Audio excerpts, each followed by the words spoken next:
రాహుల్ గాంధీ పేదోళ్ళ దగ్గరకు పోయి రోజుల కొద్దీ నెలల కొద్దీ వేల కిలోమీటర్లు నడుస్తుంటే మనము కూర్చున్న కాడ పదవులు రావాలంటే రావు. ఎవరికి అరాకొర ఎక్కడో ఒక దగ్గర లక్కీ లాటరీ తగులుతూ ఉండొచ్చు. ఆ లక్కీ లాటరీ అందరికీ కామన్గా అప్లై అవుతుంది అనుకుంటా తప్పు. చాలా మందికి బాధ ఉండొచ్చు, కోపం ఉండొచ్చు, దుఃఖం ఉండొచ్చు, ఆలస్యమైన ఉంటాయి మన హ్యూమన్ బీయింగ్స్. నాకు కూడా అసంతృప్తి ఉంటుంది ముఖ్యమంత్రి అయినాక కూడా. నేను చెప్పింది చెప్పినట్టు నడుస్తలేదనో, పొద్దుగాళ్ళు అడిగితే వేనన్న సాయంత్రం వస్తున్నాను, లేకపోతే చామల కిరణ్ రెడ్డి ఢిల్లీకి పోతే హైదరాబాద్ వచ్చినా, హైదరాబాద్ వస్తే ఢిల్లీకి పోయినాను, ఇట్లాంటివన్నీ ప్రాక్టికల్ ప్రాబ్లమ్స్ ఉంటాయి. ఇవి పెద్ద సమస్యలు కావు. ఇది కాదు సమస్య.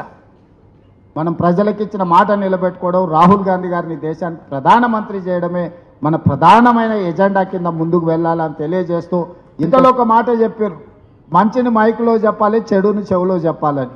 మనోళ్ళు చెడు మైకులో చెప్తారు, మంచం వచ్చి చెవులో చెప్తారు.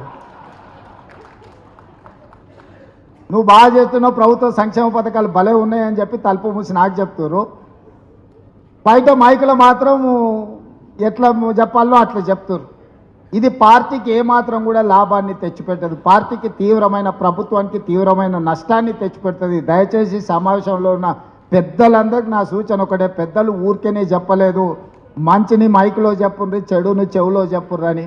నా సూచన కూడా, నా విజ్ఞప్తి కూడా ఒకటే, మంచిని మైకులో చెప్పండి, చెడుని చెవులో చెప్పండి. ఆ చెడుని ఎట్లా సరిదిద్దుకోవాలనో మనం ప్రయత్నం చేద్దాం. పెద్దలందరూ కూడా నా విజ్ఞప్తి ఒకటే, నేను ఎవరిని వేరే రకంగా ఉద్దేశంతో చెప్పడం లేదు. ఇది మన అందరం కూడా ఒక అవగాహనతోని ముందుకు వెళ్ళాల్సిన సందర్భం.